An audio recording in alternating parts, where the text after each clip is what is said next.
महादेव को दुदुरा फल मुझे देखा देखो ये हूँ कंचा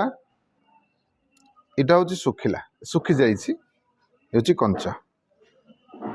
या भर देखिपे मंजी अच्छी देखो तो ये हूँ कंचा ये हूँ सुखिला। प्रथम आम कंचा विषय कथा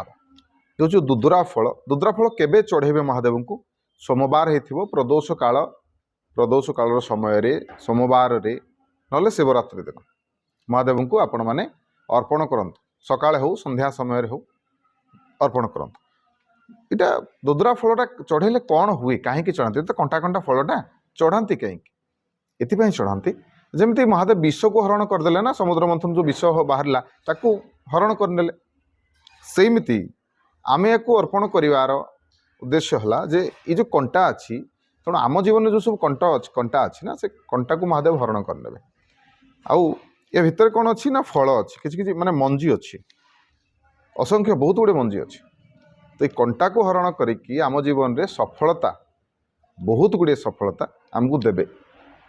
ये हूँ दुदुरा फल अर्पण कले यहाँ ही आमको मिले तब तेणु निहाती भाव में आपण शिवरात्रि दिन महादेव को दुदुरा फलटी अर्पण निहाती करेंगे।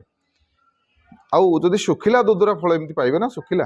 ताले या छड़ेदेवी इटा छड़ेदेवी जो मंजी को गोटे जगार नहीं कि आसवे महादेव को चढ़ाई मंजी को भी आपने चढ़े पारे